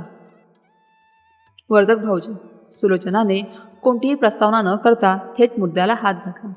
आजपासून माझ्या FDचा व्याजाचा 1ही रुपया रोहनच्या व्यवसायात जाणार नाही. बँकेत तशा स्पष्ट सूचना मी आत्ताच देऊन आले आहे. तो रस्ता मी कायमचा बंद केला आहे. हे ऐकून वर्तक काकांच्या पायाखाली जमीन सरकली. त्यांच्या कपाळावर घामाचे थेंब जमा झाले. वहिनी, हे काय बोलताय तुम्ही? तुम्हाला माहिती आहे ना रोहनच्या बिझनेसची आजची अवस्था काय आहे? आतून सगळं पोखरले त्याचं. तुमची ती दर महिन्याला येणारी 50-60 हजारांची मुदतच त्याच्या बिझनेसच्या कॅश फ्लोची शेवटची आधाररेषा आहे. जर तुम्ही हा सपोर्ट काढला तर रोहनचा डोलारा पत्त्यांच्या बंगल्यासारखा एका झटक्यात कोसळेल. मार्केटमध्ये तो तोंड दाखवायला जागा ठेवणार नाही. सप्लाय त्याच्या दारात येऊन बसतील. त्याची गाडी, तो फ्लॅट सगळं जप्त होईल. तो अक्षरशः रस्त्यावर येईल वहिनी. वर्तक काका अत्यंत घाबरलेल्या आवाजात तिला समजावण्याचा प्रयत्न करत होते. पण सुलोचनाच्या चेहऱ्यावरील भाव जराही बदलले नाहीत. तिचा आवाज एखाद्या धारधार तलवारीसारखा होता. येऊ दे रस्त्यावर. वर्तक भाऊजी, मुळांना स्वतःचं पाणी स्वतः शोधायला लावलं नाही तर झाड कधीच उभं राहत नाही. त्याला त्याच्या खोट्या अहंकाराची हवा डोक्यात गेली आहे. मी माझ्या स्वतःच्या हिमतीवर मोठा झालोय. हा त्याचा भ्रम आता तुटायलाच हवा. मुलाला स्वतःच्या पायावर उभं राहण्याचं महत्त्व कळावं यासाठी त्याला पडू देणं गरजेचं आहे. आजपर्यंत मी त्याला वाचवत आले, पण काल रात्री त्याने मलाच त्याच्या आयुष्यातून बेदखल केलं. आता त्याला त्याच्या कर्माचा आणि वास्तवाचा सामना करू देत. वर्तक काका निमूटपणे आणि थक्क होऊन ऐकत होते. कालपर्यंत मुलासाठी पोटाला चिपणा करणारी आई आज इतकी कठोर कशी होऊ शकते यावर त्यांचा विश्वासच बसत नव्हता. आणि हो, सुलोचना पुढे अत्यंत ठामपणे म्हणाली, पुढच्या काही दिवसात जेव्हा त्याच्यावर पैशांचे संकट येईल आणि जर रोहनने तुम्हाला विचारलं की तो जुना इन्व्हेस्टर किंवा जुनी पार्टी अचानक आपल्याला पैसे का देत नाहीये, तर त्याला आता कोणतीही खोटी थाप मारू नका. त्याला अगदी स्पष्ट सत्य सांगा की गेली 7 वर्ष त्याची अडाणी, जुनाट आणि गावठी आई स्वतःच्या व्याजाच्या पैशातून त्याचा तो करोडोंचा बिझनेस वाचवत होती. सुलोचनाने आपला निर्णय सुनावला आणि ती आतल्या खोलीत निघून गेली. इकडे लोअर परळच्या त्या आलिशान आणि चकचकीत घरात एक वेगळंच खोट्या आत्मविश्वासाचं वातावरण होतं. दिवाळीच्या फराळाचा आस्वाद घेत रोहन आणि शिखा डायनिंग टेबलवर बसले होते. त्यांना काल रात्री जे काही घडलं त्याचा जराही पश्चाताप नव्हता. तू बघस रोहन, शिखा कॉफीचा घोट घेत अत्यंत आत्मविश्वासाने आणि कुस्तीत हसत म्हणाली. आई 2-4 दिवस हुसून बसतील. म्हातारी माणसं खूप इमोशनल असतात. दादरच्या त्या एकट्या घरात त्यांना वेळ लागायची वेळ येईल आणि शेवटी आपलाच आधार लागेल त्यांना. बघशील तू, पुढच्या आठवड्यात त्या स्वतःहून ती फाईल घेऊन येतील आणि निमूटपणे सह्या करतील. रोहननेही अत्यंत गर्वाने आणि पैशांच्या माजाने मान हलवली. बरोबर आहे तुझं शिका. तिला कुठे जायला जागा आहे? आपणच तिचं सर्वस्व आहोत. माझा बिझनेस एवढा मोठा आहे. मार्केटमध्ये माझं एवढं मोठं नाव आहे. ते बघून शेवटी तिला नमतं घ्यावंच लागेल. Let her take her time. शेवटी तिला आपल्याकडेच यायचं आहे. म्हातारीला अक्कल यायला थोडा वेळ लागेल. अहंकाराच्या आणि स्वार्थाच्या अंधारा नशेत पूर्णपणे बुडालेल्या त्या दोघांनाही या गोष्टीची पुसटशीही कल्पना नव्हती की दादरच्या त्या एकट्या घरातून एका भयंकर आर्थिक आणि भावनिक वादळाची सुरुवात झाली होती. त्यांना वाटत होतं की त्यांनी आईचे पंख छाटले आहेत, पण प्रत्यक्षात आईनेच त्यांच्या खोट्या श्रीमंतीचा, त्यांच्या श्वास असलेला पैशांचा प्राणवायू कायमचा बंद केला होता. एक असं महाभयंकर वादळ आता देशपांडे इंटिरियरच्या दिशेने अत्यंत वेगाने घुंगावत येत होतं, जे रोहनचा सगळा खोटा अहंकार आणि शिखाचा पैशांचा माज अक्षरशः मुळासकट उपटून काढणार होते. आणि या वादळाची चाहूल त्यांना लवकरच लागणार होती. दिवाळीच्या त्या काळ रात्रीला आता 3 ते 4 महिने उलटून गेले होते. मुंबईचा हिवाळा संपून आता फेब्रुवारीसारख्या रखरखीत उन्हाची चाहूल लागली होती. आणि याच रखरखीत उन्हासारखी रोहनच्या आयुष्यातील ती खोट्या श्रीमंतीची आणि यशाची सावली आता कायमची नष्ट झाली होती. सुलोचनाने आपली ती छुपी मदत आणि पैशांचा पुरवठा या दिवशी कायमचा बंद केला. त्या दिवसापासून देशपांडे इंटिरियरचा डोलारा अक्षरशः पत्त्याच्या बंगल्यासारखा कोसळू लागला होता. रोहनला वाटत होतं की मार्केटमध्ये त्याचे खूप चांगलं गुडविल आहे, पण वास्तवात त्याच्या त्या गुडविलमध्ये हवा भरायचं काम त्याचीच आई गेली 7 वर्षे न चुकता करत होती, हे त्याला माहीतच नव्हतं. आता ती आईची अदृश्य ढाल निघून गेल्यावर रोहनचा अहंकार आणि त्याचा तो करोडोंचा बिझनेस अक्षरशः जमिनीवर आपटला होता. बाजारात त्याची पत पूर्णपणे संपली होती. एकामागून एक सप्लायर्सचे लाखो रुपयांचे चेक बँकेत बाउन्स होऊ लागले. नवीन माल येणं बंद झालं आणि जुन्या कॉन्ट्रॅक्ट्समध्ये काम मध्येच रखडल्यामुळे बिल्डर्सनी रोहनला दिलेले ॲडव्हान्स पैसे व्याजासकट परत मागायला सुरुवात केली. सर्वात मोठा दणका तो बँकेच्या EMIचा. लोअर परळचा तो 50व्या मजल्यावरील कोट्यवधींचा फ्लॅट, 2 महागड्या जर्मन कार्स आणि ऑफिसचा प्रचंड मोठा खर्च, या सर्वांचे हप्ते महिन्याला लाखांच्या घरात जात होते. गेल्या 3 महिन्यांपासून एकही हप्ता बँकेत गेला नव्हता. बँकेच्या रिकव्हरी एजंट्सचे फोन आता थेट रोहनच्या मोबाईलवर आणि ऑफिसच्या लँडलाईनवर खणखून लागले.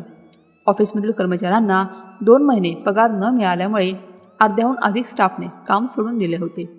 रोहनची ती चकचकीत काचेची केबिन आता एखाद्या भकास तुरुंगासारखी वाटू लागली होती. तो रात्रंदिवस फक्त कुठून तरी कर्जाची किंवा पैशांची जुळाजुळव करण्याच्याच विवंचनेत आणि तणावात असायचा. बाहेरच्या या आर्थिक संकटापेक्षाही भयंकर परिस्थिती त्याच्या स्वतःच्या घरात निर्माण झाली होती. लोअर परळच्या त्या स्वर्गासमान वाटणाऱ्या फ्लॅटचे आता अक्षरशः नरकात रूपांतर झाले होते. ज्या घरातून पूर्वी फक्त परदेशी परफ्यूमचा सुगंध आणि खोट्या स्तुतीचे शब्द ऐकू यायचे, तिथे आता रोज सकाळ संध्याकाळ किळसवाणे वाद, शिवीगाळ आणि भांडणांचे आवाज घुमू लागले. पैशांची चणचण निर्माण होताच शिखाचा तो सोज्वळ, काळजीवाहू आणि गोडवा असलेला खोटा मुखवटा पूर्णपणे गळून पडला आणि तिचा खरा कमालीचा स्वार्थी चेहरा अत्यंत विद्रूपपणे रोहनच्या समोर आला. काल रात्री तर त्यांच्या भांडणाने उच्चांक गाठला होता. शिखाच्या क्रेडिट कार्डचे पेमेंट न झाल्यामुळे बँकेने तिचे कार्ड ब्लॉक केले होते. ती संतापाने लालबुंद होऊन रोहनच्या अंगावर धावून गेली. रोहन, हा काय भिकाड्यापणे चालवलायस तू? माझं क्रेडिट कार्ड डिक्लाईन झालं आहे आज मॉलमध्ये. माझ्या मैत्रिणींसमोर माझी केवढी मोठी इन्सल्ट झाली याची तुला कल्पना तरी आहे का? ती अक्षरशः फुटकारली. रोहनने डोक्याला हात लावून अत्यंत हताशपणे उत्तर दिले, शिखा, समजून घे जरा. बिझनेस खूप मोठ्या लॉसमध्ये चाललाय. रिकव्हरी एजंट्स गाड्या उचलून न्यायची धमकी देत आहेत आणि तुला तुझ्या शॉपिंगची पडले. थोडे दिवस काटकसर कर. मी करतोय काहीतरी अरेंजमेंट. कोणती अरेंजमेंट? गेल्या 3 महिन्यांपासून ही स्टेप वाजवतेस तू. शिखा किंचाळली. मी माझ्या आयुष्यात कधीच असं कॉम्प्रोमाइज केलं नाही आहे आणि आताही करणार नाही. तू कसला बिझनेसमॅन? तुला साधं माझं महिन्याचं बिल भरता येत नाही आहे. मी काय यासल्या गरिबीत सडण्यासाठी आणि भिकेचे डोहाळे लागलेल्या घरात राहण्यासाठी तुझ्याशी लग्न केलं नव्हतं. मला माझं स्टँडर्ड ऑफ लिव्हिंग मेंटेन करायचं आहे. जर तुला ते झेपत नसेल तर मी मीराला घेऊन माझ्या आईकडे निघून जाईन. शिखाचे हे वाक्य रोहनच्या काळजात खंजिरासारखे घुसले. मी या गरिबीत राहण्यासाठी तुझ्याशी लग्न केलं नव्हतं. हे भीषण सत्य ऐकून त्याला जाणवले की शिखाचे प्रेम त्याच्यावर नसून फक्त त्याच्या पैशांवर आणि खोट्या स्टेटसवर होते. ज्या बायकोसाठी त्याने जन्मदात्रीला घराबाहेर काढले, तीच बायको आज पैसा संपताच त्याला सोडून जाण्याची आणि अपमानित करण्याची भाषा करत होती. कर्माचा सिद्धांत अत्यंत अचूकपणे आणि निर्दयीपणे आपला खेळ खेळत होता. दुसऱ्या दिवशी सकाळी रोहन अत्यंत उद्विग्न अवस्थेत ऑफिसमध्ये पोहोचला. डोळे लाल झाले होते, केस विस्कटलेले आणि चेहऱ्यावर नैराश्याची स्पष्ट काळजी पसरली होती. वर्तक काका अत्यंत शांतपणे त्यांच्या डेस्कवर काही जुन्या फाईल्स तपासत होते. रोहन तसाच रागाने आणि हताशपणे त्यांच्या डेस्कपाशी आला आणि त्याने टेबलावर जोरात हात मारला. वर्तक काका, हे चाललंय तरी काय? अचानक असं सगळं कसं बिघडलं? रोहन अक्षरशः रडकुंडीला येऊन आणि तितक्याच उद्वेगाने बोलत होता. गेल्या 3-4 महिन्यांपासून आपल्या कंपनीला कुणाची नजर लागली आणि तो आपला जुना क्लायंट, ती आपली जुनी पार्टी कुठे गेली जी नेहमी आपल्या पडत्या काळात एका फोनवर लाखो रुपये उभी करायची? दिवाळीच्या आधी जेव्हा शहा सप्लायर्सने माल थांबवला होता तेव्हा त्याच पार्टीने आपल्याला 1,00,000 रुपये देऊन वाचवलं होतं ना. आता कुठे गेले ते लोक? अचानक कुणीच कसली मदत करत नाहीये. लावा त्यांना फोन, सांगा त्यांना की रोहन देशपांडेला पैशांची गरज आहे, मी त्यांना दुप्पट व्याज देईन, पण आत्ता मला वाचवा सांगा. वर्तक काकांनी हातातील पेन खाली ठेवला. त्यांनी आपला चष्मा काढला आणि रोहनकडे एक अत्यंत भेदक, तिरस्कारयुक्त आणि संतप्त नजर टाकली. सुलोचना वहिनीने दिलेल्या सूचनेनुसार आता कोणतीही खोटी थाप मारायची नाही आणि या अहंकारी मुलाला वास्तवाचा धगधगता आरसा दाखवायचाच हे त्यांनी पक्के ठरवले होते. त्यांचा बाण आता पूर्णपणे फुटला होता. कोणती जुनी पार्टी आणि कोणते क्लायंट्स? वर्तक काकांचा आवाज संपूर्ण ऑफिसमध्ये एखाद्या विजेसारखा कडाडला. अरे मूर्खा, स्वतःला खूप मोठा बिझनेसमॅन समजतोस ना तू? तुझी अक्कल कुठे घाण ठेवली होतीस गेली 7 वर्षे? कोणतीही जुनी पार्टी नव्हती आणि कुणीही इन्व्हेस्टर नव्हता.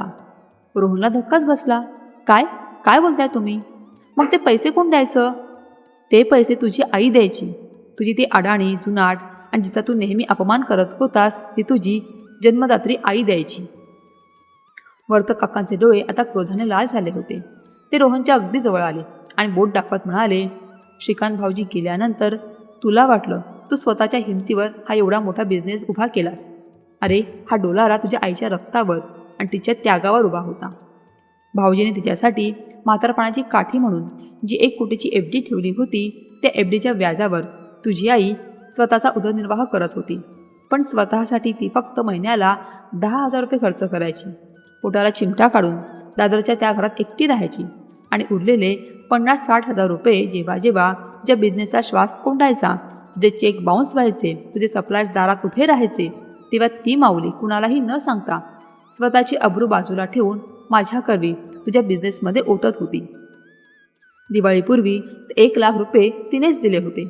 तुझे EMI, तुझा चकचकीत फ्लॅट आणि तुझा हा खोटा अहंकार, हे सगळं तुझ्या आईच्या पैशांवर आणि तिच्या अदृश्य कुबड्यांवर उभं होतं.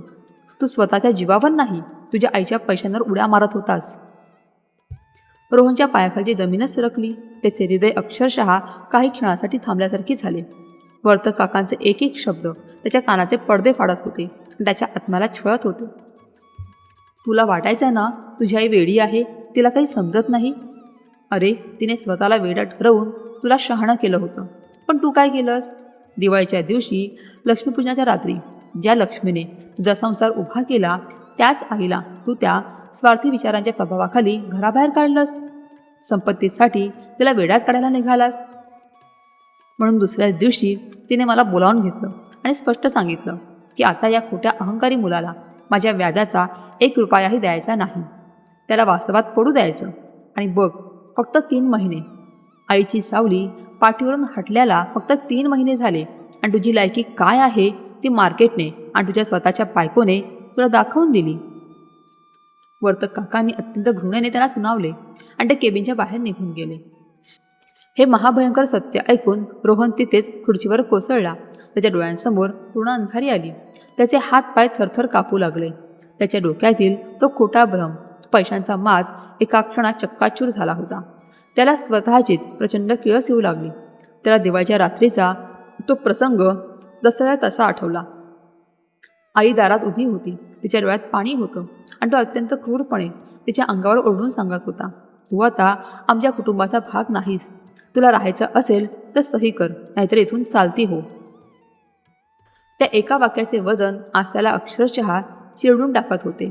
ज्या आईने स्वतःचे सर्वस्व पणाला लावून त्याला मोठे केले, जी पडद्यामागे राहून त्याचा डोलारा सांभाळत होती, तिलाच त्याने अत्यंत नीचपणे घराबाहेर काढले होते. आणि ज्या बायकोसाठी त्याने हे कृत्य केले ती आज पैसा संपताच त्याच्या नावाने बोटे मोडत होती. रोहन देशपांडे नावाचा तो खोटा फुगा आता कायमचा फुटला होता आणि उरला होता तो फक्त एक पश्चातापाच्या आगीत जळणारा, सर्वस्व गमावलेला आणि स्वतःच्याच नजरेतून पडलेला एक अत्यंत पराभूत माणूस. वर्तक काकाने दाखवलेल्या वास्तवाच्या धगधगत्या आरशाने रोहनचा खोटा अहंकार आणि त्याचा तो पैशांचा माज अक्षरशः जळून खाक झाला होता. पण त्याच्या या आर्थिक आणि मानसिक पडझडीत त्याला सावरणारी शिखा आता त्याच्यासोबत नव्हती. पैशांचा ओघ आटल्याचे दिसताच आणि बँकेचे रिकव्हरी एजंट्स दारात उभे राहिलेले पाहतात शिखाने एका क्षणाचाही विचार न करता स्वतःच्या सामानाची आवरावर केली. मीराला सोबत घेऊन ती माहेरी निघून गेली. जाताना तिने रोहनला अत्यंत तुच्छतेने आणि निर्दयीपणे सुनावले होते, ज्या माणसाला स्वतःचा बिझनेस आणि स्टेटस टिकवता येत नाही त्याच्यासोबत मी माझं आयुष्य बर्बाद करू शकत नाही. You are a failure Rohan. Lower परळचा तो 50व्या मजल्यावरील फ्लॅट जो एकेकाळी रोहनच्या खोट्या श्रीमंतीचा आणि यशाचा महाल होता तो आज एखाद्या भकास स्मशानासारखा वाटत होता. घरातील महागडे फर्निचर, काचेच्या भिंती आणि ते परदेशी झुंबर आता त्याला वाकुल्या दाखवत होते. रोहन तिथेच रिकाम्या हॉलमध्ये जमिनीवर डोक्याला हात लावून बसला होता. त्याच्याकडे आता ना पैसा होता, ना बायको, ना तो करोडोंचा बिझनेस आणि सर्वात भयंकर म्हणजे त्याच्याकडे आता त्याची आई नव्हती. स्वतःच्या हातांनी त्याचे स्वतःचे नंदनवन उद्ध्वस्त केले होते. बाहेर मुंबईचा मुसळधार पाऊस सुरू झाला होता. आकाशात कडाडणाऱ्या विजा आणि कोसळणाऱ्या पावसाच्या धारा रोहनच्या मनात उठलेल्या वादळापेक्षा वेगळ्या नव्हत्या. तो वेड्यासारखा उठला. त्याने हॉलमधील एका मोठ्या आरशात स्वतःला पाहिले. तो रोहन देशपांडे नावाचा मोठा बिझनेसमॅन आता तिथे उरला नव्हता. आरशात दिसत होता तो एक लाचार, कृतज्ञ आणि सर्वस्व गमावलेला एक अत्यंत दुर्दैवी माणूस. रोहन तसाच त्या मुसळधार पावसात घराबाहेर पडला. त्याच्या महागड्या गाड्या बँकेने आधीच जप्त केल्या होत्या. छत्री किंवा रेनकोट घेण्याचे भानही त्याला नव्हते. लोकल ट्रेन आणि टॅक्सीने प्रवास करत तो दादरला पोहोचला. शिवाजी पार्कच्या त्या शांत गल्लीत मुसळधार पावसात चालताना त्याला त्याच्या लहानपणीच्या आठवणींचा गराडा पडला. श्रीकांत गेल्यानंतर याच पावसात आई त्याला स्वतःच्या पदराखाली लपवून शाळेतून घरी आणायची. स्वतः पूर्ण भिजायची, पण त्याला पाण्याचा एक थेंबही लागू द्यायची नाही. आणि त्याने काय केलं? त्याच माऊलीला दिवाळीच्या रात्री घराबाहेर काढले. हा विचार येताच त्याच्या छातीत एक भयंकर पळ उठली. पावसाच्या पाण्यासोबत त्याच्या डोळ्यातून पश्चातापाचे गरम अश्रू वाहू लागले. रात्रीचे 11:30 वाजले होते. दादरच्या त्या जुन्या इमारतीच्या दुसऱ्या मजल्यावर सुलोचनाचा घराचा दरवाजा बंद होता. सुलोचना देवघरात दिवा लावून श्रीकांत यांच्या तसबिरीसमोर शांत बसली होती. बाहेर पावसाचा आवाज ऐकत असतानाच अचानक दारावर थाप पडली. इतक्या रात्री कोण आलं असेल या विचाराने सुलोचनाने उठून दरवाजा उघडला. समोरचं दृश्य पाहून ती क्षणभर थबकली. दारात रोहन उभा होता. कपडे पूर्णपणे भिजलेले, डोळे रडून लाल झालेले, चेहऱ्यावर पश्चातापाची भीषण काजळी आणि अंगात त्राण नसलेला तिचा पोटचा गोळा. आईला पाहताच रोहनच्या पायातले उरले सुरले बळही संपले. तो एकाएकी सुलोचनाच्या पायांवर कोसळला. सुलोचनाचे पाय घट्ट धरून तो लहान मुलासारखा धायमुखून रडू लागला. पावसाचे पाणी, त्याच्या डोळ्यातील अश्रू सुलोचनाच्या पायांवर सांडत होते. आई, आई मला माफ कर ग. रोहनचा हुंका आणि त्याचा अर्थ आवाज संपूर्ण घरात घुमला. मी खूप मोठा गुन्हेगार आहे ग तुझा. मी पूर्ण अंधा झालो होतो. ज्या हाताने मला घडवलं, ज्या पायाने माझ्यासाठी खस्ता खाल्ल्या, तेच पाय मी घराबाहेर काढले. मी तुझ्या दागिन्यांसारख्या प्रेमाला मातीमोल समजलो आई. मला पैशांचा माज आला होता, पण त्या पैशामागे तुझा घाम, तुझं रक्त आणि तुझे अश्रू होते हे मला कळलंच नाही. मला माफ कर आई, मला प्लीज माफ कर. रोहनचा तो पश्चातापाचा अग्नी त्याच्या प्रत्येक शब्दात जाणवत होता. रडता रडता त्याने अत्यंत थरथरण्या हातांनी स्वतःच्या खिशातून एक प्लास्टिकचे छोटे कवर काढले. त्यात एक अतिशय जुनी, पिवळी पडलेली आणि दुमडलेली 100 रुपयांची नोट होती. ही 30 नोट होती जी रोहनने इंटिरियर डिझायनिंगचे पहिले छोटे काम केल्यावर मिळालेल्या पहिल्या कमाईतून आईच्या हातात ठेवली होती. जेव्हा तो दादरचे घर सोडून लोअर परळला गेला होता तेव्हा त्याने आपले जुने सामान सोबत नेले होते. त्यात त्याला ही नोट सापडली होती आणि ती त्याने दारी जपून ठेवली होती. त्याने ती नोट सुलोचनाच्या हातावर ठेवली. आई बघ, माझी ती पहिली कमाई. तेव्हा माझ्यात अहंकार नव्हता. तेव्हा माझ्यात फक्त तुझा लेख होता. मला पुन्हा तोच तुझा पोरगा व्हायचे आई. मला तो बिझनेस, तो फ्लॅट, ती खोटी दुनिया काहीच नको आहे. ज्या आयुष्यात माझी आई नाही ते आयुष्य मला नको आहे. मला फक्त आणि फक्त माझी आई हवी. रोहनचे हे शब्द ऐकून दगडाचेही काळीच पेवटून निघाले असते. सुलोचनाच्या डोळ्यातूनही अश्रूंच्या धारा वाहू लागल्या. आईचं काळी शेवटी आईचंच असतं. तिने खाली वाकून रोहनला स्वतःच्या हाताने उठवले. तो तिच्या कुशीत शिरला आणि हुंकी देऊन रडू लागला. सुलोचनाने अत्यंत मायेने आपल्या पदराने त्याचे भिजलेले डोके पुसले. त्याच्या पाठीवरून हात फिरवला. रोहन शांत होबळा. सुलोचनाचा आवाज अत्यंत प्रेमळ पण तितकाच खंबीर होता. आई कधीच आपल्या लेकराचं वाईट चिंतत नाही रे. तू माझाच अंश आहेस. तुला असं रडताना पाहून मलाही वेदना होतातच. पण बाळा, सुलोचनाने त्याला स्वतःपासून थोडे दूर केले आणि त्याच्या डोळ्यात डोळे घालून ती अत्यंत स्पष्टपणे म्हणाली, मला माफ कर रोहन, पण माझा तुझ्यावरचा विश्वास आता कायमचा संपला आहे. लक्ष्मीपूजनाच्या रात्री तू ज्या क्रूरपणे मला कुटुंबातून बेदखल केलंस, त्या रात्री माझा तो जुना आंधळा रोहन कायमचा मेला. आईची ममता आंधळी असली तरी आईचा स्वाभिमान आंधळा नसतो. रोहनने रडतच मान खाली घातली. तू आता या घरात नक्कीच राहू शकतोस. सुलोचना पुढे म्हणाली, हे घर तुझंच आहे, पण ज्या पैशांसाठी तुझ्या डोळ्यांवर पट्टी बांधली गेली होती तो माझा 1 कोटी रुपयांचा इन्शुरन्स मी माझ्या पश्चात एका अनाथाश्रमाला मिळेल अशी कायदेशीर तरतूद मृत्यूपत्रात करून ठेवली आहे. माझ्या हयातीत त्या पैशांवर माझाच अधिकार राहील, पण माझ्यानंतर त्यावर तुझा किंवा शिखाचा 1 पैसाही हक्क राहणार नाही. आता जर तुला पुन्हा उभं राहायचं असेल तर तुला खऱ्या अर्थाने शून्यातून सुरुवात करावी लागेल. तुला माझी अदृश्य मदत आता कधीच मिळणार नाही. हे ऐकल्यावर रोहनच्या चेहऱ्यावर पैशांच्या नुकसानीचा कोणताही भाव नव्हता. तिथे फक्त एक कृतज्ञतेची आणि समाधानाची छटा होती. आई, मला काहीही नकोय. तू ते पैसे माझ्यानंतर अनाथाश्रमाला मिळतील अशी तरतूद करून खूप योग्य केलंस. त्या पैशांनी माझा माणूस म्हणून अंत केला होता. मला फक्त माझी आई परत हवी होती. मी पुन्हा नव्याने सगळं सुरू करेन, पण आता पैशांसाठी आणि खोट्या स्टेटससाठी नाही, तर तुझ्या सन्मानासाठी आणि मीरासाठी. सुलोचनाने किंचित हसून तिच्या डोक्यावर पुन्हा हलदा हात फिरवला. बाहेर कोसळणाऱ्या मुसळधार पावसाचा जोर आता थोडा ओसरला होता. दादरच्या त्या जुन्या घरात आज एक नवी पहाट उगवणार होती. खोट्या अहंकाराचे आणि पैशांच्या हव्यासाचे वादळ शमले होते. एका मुलाला ज्या कर्माची फळे मिळाली होती आणि एका आईला तिचा स्वाभिमान. आयुष्याने रोहनला एक खूप मोठा आणि निर्दयी धडा शिकवला होता. सुलोचनाने आपल्या मुलाला क्षमा नक्कीच केली होती, पण आपला स्वाभिमान आणि स्वतःच्या अस्तित्वाची रेषा पुसून नाही. आईची ममता आणि स्त्रीचा स्वाभिमान यांचा एक अत्यंत सुंदर सुवर्ण मध्य तिने साधला होता. आईने रोहनला माफ केलं, पण स्वतःचा स्वाभिमान पुन्हा कधीच गहाण ठेवला नाही. कारण क्षमा करणं म्हणजे सगळे विसरणं नसतं. क्षमा म्हणजे जखम मान्य करून नात्याला नव्याने पण योग्य मर्यादांसह संधी देणं असतं. तुमच्या मते आईवडिलांच्या त्यागाची किंमत मुलांना कधी कळते? तुमचं मत कमेंटमध्ये नक्की लिहा. कथा आवडली असेल तर लाईक करा, सबस्क्राईब करा आणि ही कथा आपल्या जवळच्या लोकांपर्यंत शेअर करा. धन्यवाद.